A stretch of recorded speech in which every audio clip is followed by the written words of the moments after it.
कुछ स्वादिष्ट है बनाना तो playrecipes.com पे जरूर है आना।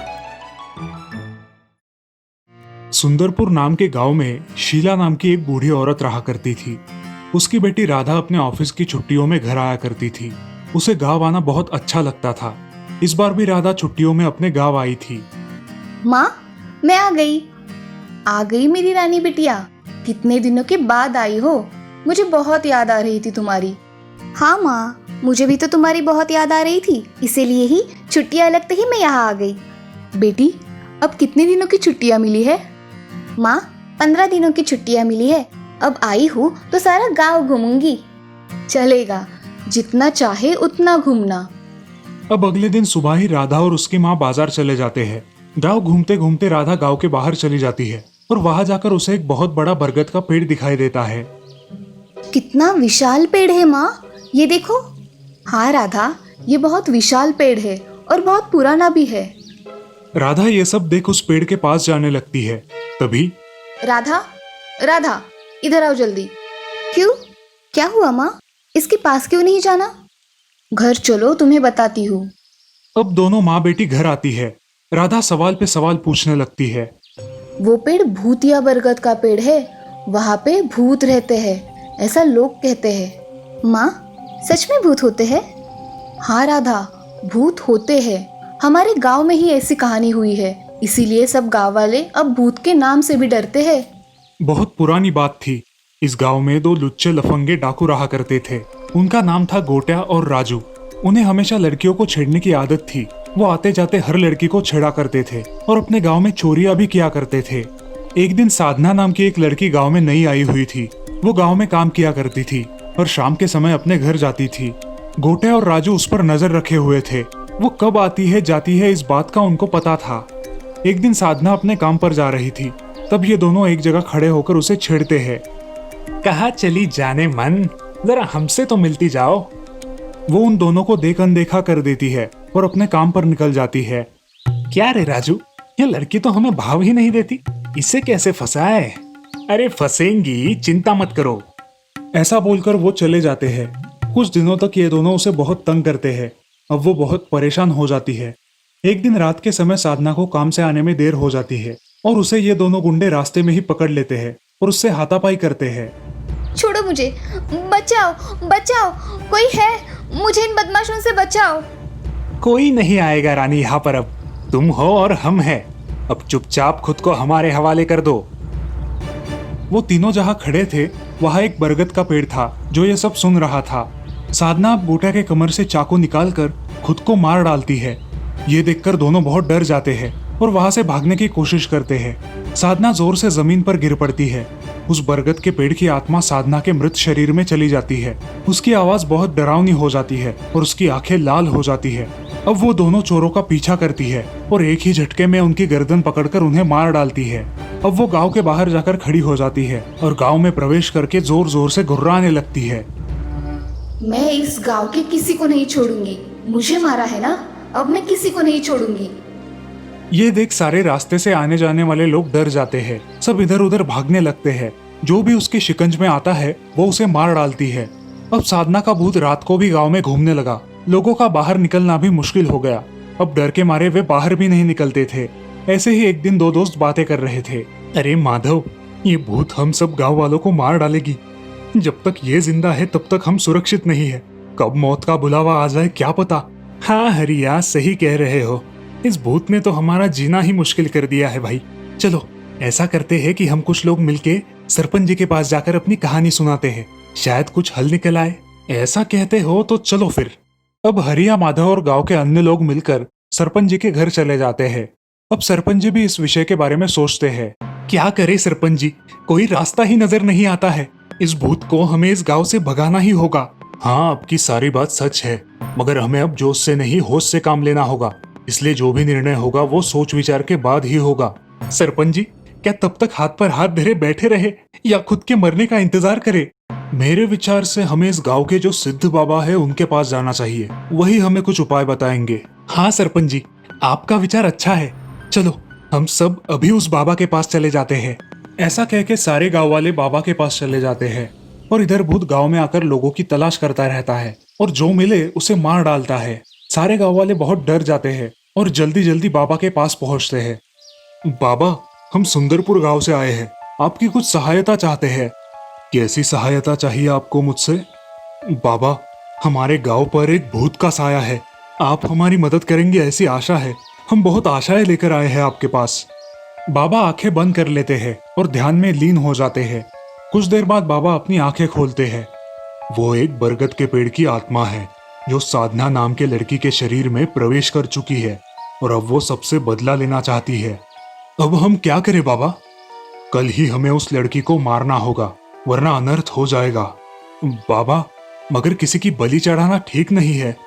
बहुत लोग मरने से अच्छा है कि एक मर जाए और बाकी सब जीवित रहे। अब सारे लोग बाबा की बात पर विश्वास रखते हैं। कल उसे शाम के समय गांव के बाहर का जो बरगद का पेड़ है उसके पास लेकर आना है। मैं तुम सबको वही मिलता हूँ। ये लो, सारे लोग ये सुरक्षा कवच पहन लो। ये धागा आपकी रक्षा करेगा और हमारा काम हो जाएगा। हाँ बाबा, आप जैसा बोल रहे हो वैसा ही होगा। अब हमें कल शाम को बरगद के पेड़ के पास जाना है और वहां जाकर सबको छुप जाना है। 2-3 लोग गांव के बाहर खड़े रहेंगे जिससे वो भूत बरगद के पेड़ के पास आ सके। जैसे ही वो दिखे तुम सब लोग वहां से भागना शुरू कर देना। हाँ, ऐसा ही करेंगे। चलो घर चले। अब सारे गांव वाले बाबा को प्रणाम करके वहां से निकल जाते हैं और दिन भर शाम का इंतजार करते हैं। जैसे ही शाम हो जाती है गांव वाले बरगद के पेड़ के पास छुप जाते हैं। 3 गांव वाले बाहर रुकते हैं। अब उन्हें वो भूत दिखाई देता है। गांव वाले भागने लगते हैं और बरगद के पेड़ के पास चले जाते हैं। भूत भी बरगद के पेड़ के पास चला जाता है और जोर से गुर्राने लगता है। अब बाबा उसके पास आते हैं और उसके बदन पर एक भस्म फूंकते हैं। बाद में उसके पास एक चाकू डालते हैं। वो भूत चाकू लेकर अपना गला काट लेती है और मर जाती है। अब इस लाश को बरगद के पेड़ के नीचे दफना दो। अब गांव वाले उस लाश को बरगद के पेड़ के नीचे दफना देते हैं और वहां कभी लौट कर नहीं जाते, मगर उस बरगद के पेड़ से। इस कहानी से हमें ये सीख मिलती है कि कभी भी किसी का बुरा नहीं करना चाहिए और हर औरत को अपनी माँ और बहन की तरह समझना चाहिए। कई साल पहले की बात है। सारंगपुर गांव में एक नारियल का अजीबोगरीब पेड़ था। इसकी पंक्तियां सुनहरे रंग की थी और उस पर सुनहरे पंख वाली चिड़िया रहती थी। इस नारियल के पेड़ की खास बात यह थी कि उस पर 3 सुनहरे नारियल लगे हुए थे। एक नारियल के पानी से किसी की भी कोई भी बीमारी ठीक हो सकती थी, दूसरे नारियल से कोई भी इच्छा पूरी की जा सकती थी और तीसरे नारियल में था जहर जिसे पीने से इंसान की जान जा सकती थी। इस नारियल के बारे में गांव में किसी को भी कुछ खबर नहीं थी, लेकिन पेड़ पर रहने वाली सुनहरी चिड़िया को ये बात पता थी। इस पेड़ के आसपास कुछ लड़के खेलकूद किया करते थे। उन्हीं में से एक लड़का था सचिन। सचिन को इस नारियल के पेड़ से बड़ा लगाव था। वो रोज इस पेड़ को पानी डालता और चिड़ियों के लिए अनाज के दाने भी डालता। बाकी दोस्त खेलने के बाद घर लौट जाते, लेकिन सचिन इस चिड़िया से बातें करता। अब दोनों में अच्छी दोस्ती हुई थी। एक बार सचिन ने उत्सुकता से चिड़िया से पूछा, ये नारियल का पेड़ अलग क्यों दिखता है और आप भी एकदम अलग सुनहरी हो, ऐसा क्यों? मैं इस पेड़ पर पैदा हुई हूँ, इसलिए मेरे पंख सुनहरे हैं। ये सुनहरा रंग मुझे इस पेड़ की पत्तियों में छुपाता है और मैं शिकारियों से बचती हूँ। एक दिन सचिन अकेला उस नारियल के पेड़ के पास आया। वो बहुत उदास था। उसे उदास देखकर सुनहरी चिड़िया वहां आई। क्या बात है दोस्त, उदास क्यों हो? कोई परेशानी है? मेरी माँ बहुत बीमार है। 2 दिन से घर में चूल्हा भी नहीं जला। हमारी मदद करने कोई नहीं आया।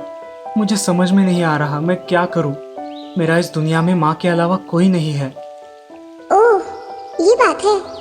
तुम चिंता मत करो, मैं तुम्हें एक राज बताती हूँ, लेकिन वादा करो तुम ये बात किसी को नहीं बताओगे। हाँ, मैं वादा करता हूँ। इस पेड़ पर जो नारियल दिख रहे हैं वो असल में जादुई है। तुम इनमें से बिना जहर वाला नारियल ले जाओगे तो तुम्हारी परेशानी दूर हो जाएगी। चिड़िया ने उसे नारियल पाने की तरकीब बताई। दूसरे दिन सचिन वहां आया और नारियल के पेड़ से 2 नारियल निकालकर घर ले गया। घर आकर उसने एक नारियल का थोड़ा पानी अपनी माँ को पिलाया और कुछ ही क्षणों में उसकी माँ बिल्कुल ठीक हो गई। माँ को भी आश्चर्य हुआ। सचिन ने बिना पैसे लिए गांव के कई बीमार लोगों की मदद की और उन्हें ठीक किया। थोड़े ही समय में सचिन मशहूर हो गया। ये बात पड़ोस के एक वैद्य के कानों पर आई और सचिन का चमत्कार देखने वो बीमारी का बहाना बना के उसके गांव आया। जब सचिन ने उस वैद्य को नारियल का थोड़ा पानी पिलाया वैद्य को एकदम अच्छा महसूस हुआ। वो एकदम से ताकतवान हो गया। ओह, ये तो सचमुच चमत्कार वाली बात है। जरूर इस नारियल के पानी में कुछ है। वैद्य अपनी मीठी मीठी बातों से सचिन को बहकाने लगा। बेटा, ये नारियल मुझे दे दो, अब तुम्हें इसकी कोई जरूरत नहीं। मैं तुम्हें ढेर सारे पैसे दूंगा। सचिन ने नारियल देने से इनकार किया। वैद्य को बहुत गुस्सा आया। उसने कुछ गुंडे बुलवाए और सचिन की माँ को कैद कर लिया और वहां से उसे ले गया। सचिन डर गया और रोने लगा। तभी उसे उस जादुई नारियल के पेड़ की याद आई। वो वहां आया। हे जादुई पेड़, मुझे मेरी माँ के पास पहुंचा दे। जादुई नारियल ने एक उड़ती हुई चटाई मंगाई और उस पर बैठ के सचिन अपनी माँ के यहाँ पहुंच गया। सचिन ने बड़ी हिम्मत से अपनी माँ को वहां से छुड़ाया। दोनों उस उड़ती हुई चटाई पे बैठ के घर वापस आ गए। वैद्य गुस्से से तिलमिला गया। उसे अपनी हार हजम नहीं हुई। इस लड़के के पास जरूर कुछ ना कुछ जादू है, मुझे पता करना ही होगा। वैद्य ने सचिन पर नजर रखना शुरू किया। सचिन जहां जहां जाता वो उसका पीछा करता।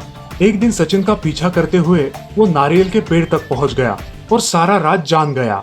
अगले ही दिन वैद्य सीढ़ी लेकर नारियल के पेड़ के यहाँ आया। अब मैं दुनिया का सबसे शक्तिशाली इंसान बनूंगा। सारे नारियल तोड़ लेता हूँ। जैसे ही वैद्य ने नारियल के पेड़ को सीढ़ी लगाई, वो जलकर राख हो गई। वैद्य डर गया। फिर हिम्मत जुटाकर उसने पेड़ से कहा, हे नारियल जी, मैं एक वैद्य हूँ। मैं गरीब लोगों की सेवा करना चाहता हूँ। अगर आप मुझे आपके जादुई नारियल देंगे तो मैं गरीब लोगों की खूब सेवा करूंगा। कृपया मुझे अपने जादुई नारियल दीजिए। नारियल का पेड़ वैद्य की लालच समझ गया था। उसने 2 नारियल जमीन पर गिराए। वैद्य खुश हो गया और वो नारियल लेकर घर आया और आसपास के गांव में भी खबर फैला दी कि वो कोई भी बीमारी ठीक कर सकता है। धीरे धीरे उसके घर पर लोगों की भीड़ जमा होने लगी। वैद्य लोगों को थोड़ा थोड़ा नारियल का पानी पिलाता और उनसे ढेर सारे पैसे लेता। गरीब लोग परेशान हो गए थे क्योंकि वैद्य सिर्फ अमीर लोगों का ही इलाज करता था।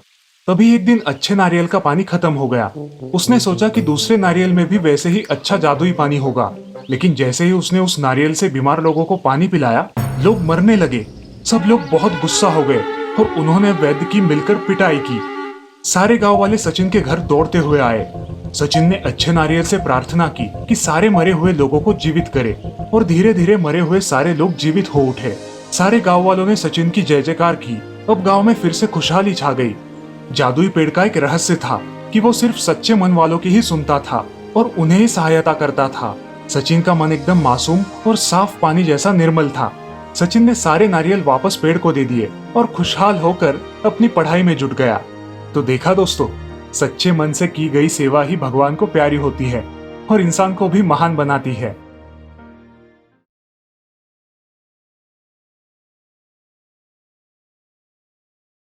शांताबाई ने कुछ ही दिन पहले पन्नालाल के यहाँ खाना बनाने का काम शुरू किया था। पन्नालाल की प्रेग्नेंट बीवी माधुरी उससे बहुत अच्छा बर्ताव करती। उसे चाय नाश्ता और कभी कभी खाना भी खिलाती। शांताबाई, पहले चाय पी लेना, काफी ठंड है। हाँ हाँ मैडम, पी लेती हूँ। और ये मेरा एक पुराना स्वेटर है, मैंने 2 ही बार इस्तेमाल किया है, तुम चाहो तो यूज कर सकती हो। पन्नालाल अपने सोने की पेढ़ी पे सुबह जल्दी चले जाते और उसके बाद शांताबाई उनके घर खाना बनाने आ जाती। शांताबाई के हाथ में स्वाद था। उसके काम से माधुरी भी खुश थी। अब धीरे धीरे शांताबाई ने माधुरी का विश्वास जीत लिया। शांताबाई, मैं जरा मंदिर हो आती हूँ, आप घर का ध्यान रखना। जी मैम साहब, आप टेंशन मत लीजिए। माधुरी अब हर रोज 1 घंटे के लिए मंदिर जाया करती थी और घर पर शांताबाई अकेली होती थी। पन्नालाल के घर गांव के बासमती चावल की 4 बोरियां आई थी। शांताबाई के मन में लालच पैदा हो गया। यहाँ खाने वाले सिर्फ 2 लोग हैं और इतना सारा चावल है। इसमें से 2 कटोरी चावल मैं निकाल लूं तो किसी को पता भी नहीं चलेगा। शांताबाई ने बोरी से 2 कटोरी चावल निकालकर अपनी थैली में रख लिए और चावल की गोनी को फिर से सिला दिया। अरे वाह, आज घर वालों को पुलाव खिलाऊंगी। शांताबाई का लालच और हिम्मत दिन ब दिन बढ़ रही थी। कभी चावल तो कभी शक्कर, या कभी चाय पत्ती तो कभी आलू प्याज। पन्नालाल के घर से रोज कुछ न कुछ शांताबाई के घर पहुंच ही जाता। शांताबाई की तो चांदी हो गई थी। अरे वाह, अच्छी मछली लगी है तुम्हारे हाथ शांता, लेकिन ध्यान रखना नहीं तो फंस जाओगी। हाँ, तुम फिक्र मत करो, मेम साहब का पूरा विश्वास है मुझ पे। सही है, अब मुझे काम करने की कोई जरूरत नहीं। घर का सामान धीरे धीरे गायब होता रहा, लेकिन माधुरी को बिल्कुल भनक नहीं लगी। शांताबाई पर उसका विश्वास बरकरार था। और ऐसे ही एक दिन माधुरी की सास घर आ जाती है। प्रणाम माँ जी। अरे अरे बहू, झुको मत। कैसी है तुम्हारी तबीयत? वैसे ठीक है, लेकिन थकान सी रहती है। डरो मत, ऐसी हालत में कमजोरी आम बात है। अब मैं आई हूँ ना तुम्हारा ख्याल रखने। चलो एक सेल्फी लेते हैं। माधुरी सासू माँ से शांताबाई का परिचय कराती है। माँ जी, ये शांताबाई है। हमारे यहाँ रसोई और घर के छोटे मोटे काम संभालती है। मुझे बड़ा सहारा है इसका। अच्छा अच्छा, ठीक है। माधुरी की सांस बड़ी तेज थी और टेक्नो savvy भी। एक ही नजर में सामने वाले को भांप लेना उसकी खासियत थी। माधुरी जब मंदिर जाया करती थी तब सासू माँ जाप करने झूले पे बैठती, फिर हर 15 मिनट बाद रसोई में चक्कर लगाती। उनके घर में रहने से शांताबाई को अब चोरी करना मुश्किल हो रहा था। पता नहीं ये बुढ़िया कब वापस जाएगी। अब तो कुछ भी चुराने से डर लगता है। शांताबाई का शातिर दिमाग एक बात नोटिस करता है। जब सासू माँ जाप करने झूले पर बैठती है तब झूले की आवाज आती है और जाप की एक चाकरी पूरे होने में कम से कम 10 मिनट लगते हैं। अच्छा, तो इसका मतलब ये बुढ़िया 10 मिनट तक यहाँ से हिलेगी नहीं। इतना समय मेरे लिए काफी है। अगले 2-3 दिन शांताबाई चीजें चुराने में सफल होती है और अपने आप पर खुश हो जाती है। चलती हूँ माँ जी, सब्जी फ्रिज में रख दी है। ठीक है। जैसे ही शांताबाई घर से निकलती है, उसके हाथ की फूली हुई थैली देख के सास की आंखें चमक जाती है। अरे, जब ये सुबह आई थी तब तो ये थैली फोल्ड करके लाई थी, और अब इतनी भरी हुई कैसे थी? अगले दिन शांताबाई काम पे आती है। शांताबाई, बहू मंदिर गई है और मैं जाप करने बैठ रही हूँ।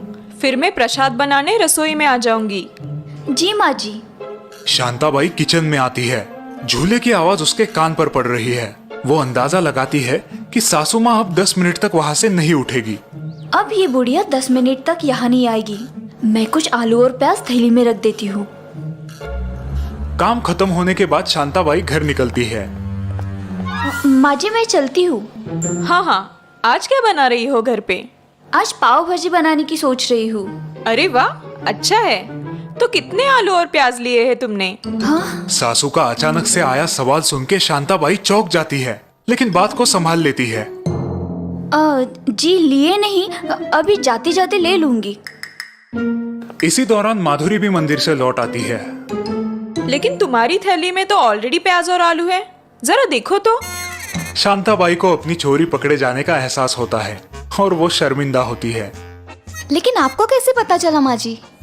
सांस हंसते हुए माधुरी को अपने मोबाइल में रिकॉर्ड किया हुआ वीडियो दिखाती है। वीडियो में शांताबाई को आलू और प्याज थैली में रखते देख माधुरी चौंक जाती है।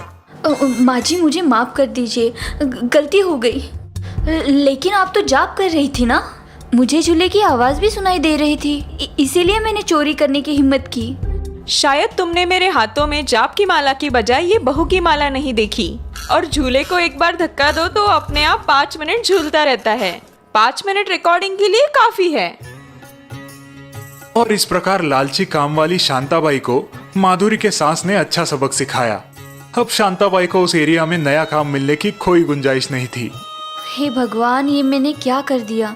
अपने ही पैरों पे कुल्हाड़ी मार ली। माँ जी, आज आपकी वजह से हमारा नुकसान टल गया। लेकिन बहू, तुम भी आगे से किसी पे भी आंख बंद करके विश्वास मत रखना। ये कलयुग है, याद रखना।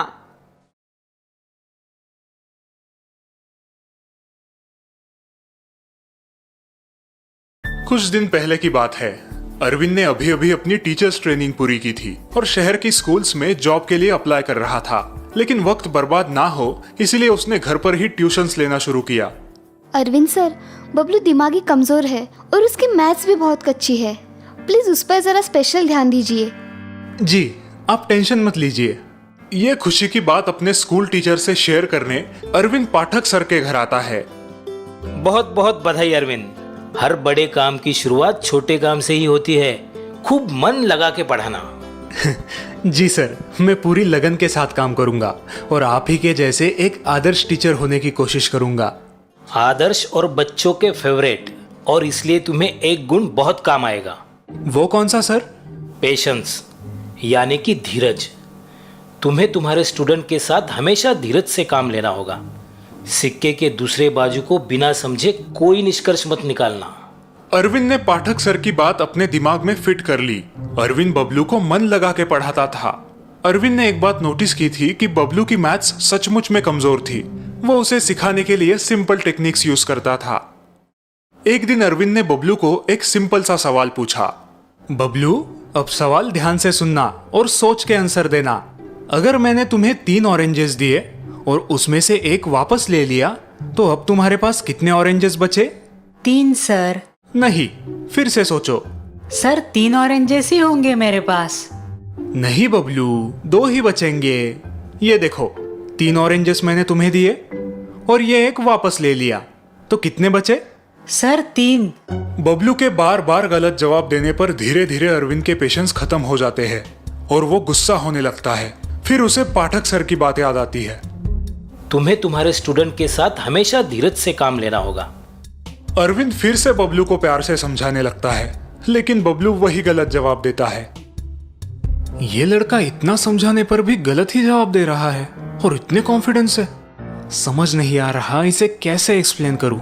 दिमाग का दही हो रहा है। अरविंद के बदले हुए आवाज से बबलू थोड़ा सहम जाता है। अरविंद उसे आखिरी बार वही सवाल पूछता है और बबलू डर डर के वही गलत जवाब देता है।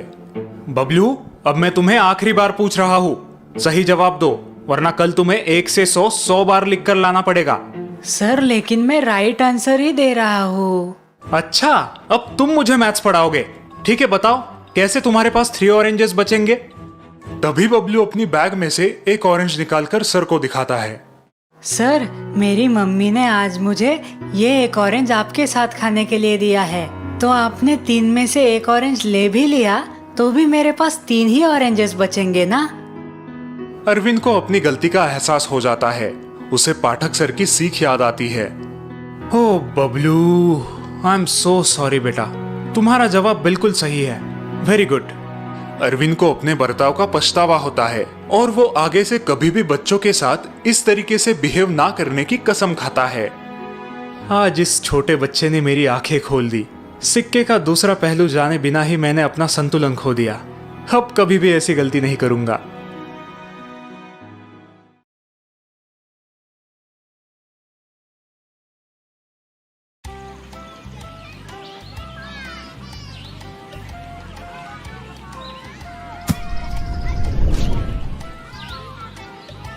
बाय विशाल, कल मिलते हैं।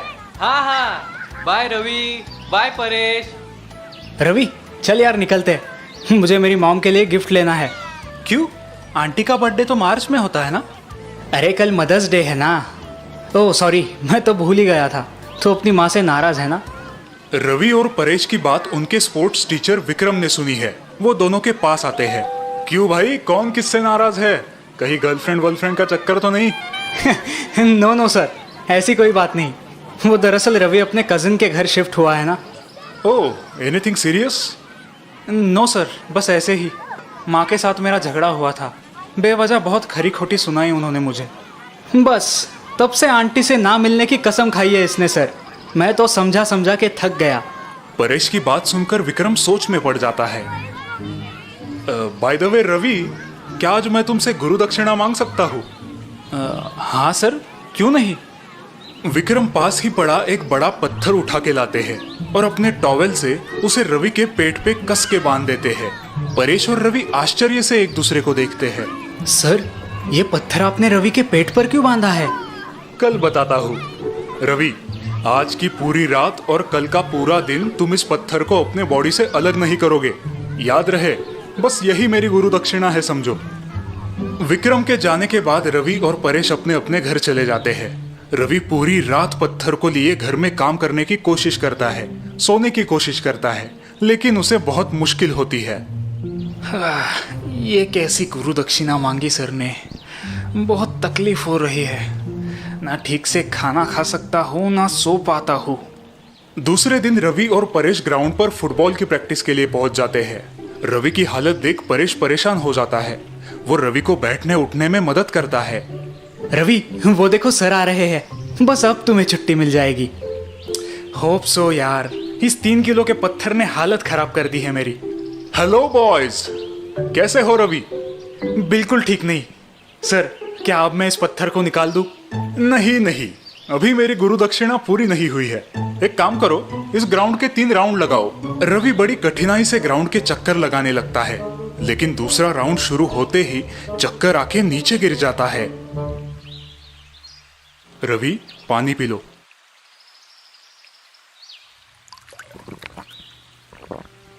ठीक हो ना अब? Yes sir.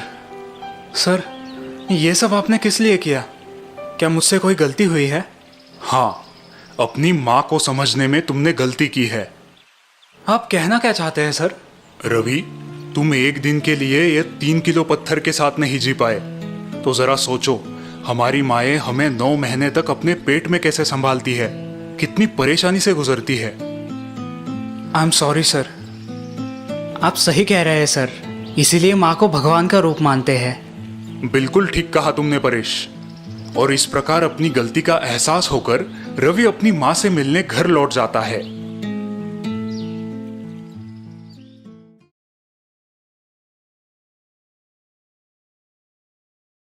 एक गांव में मुंगेरी लाल अपने बेटे संजय के साथ रहता था।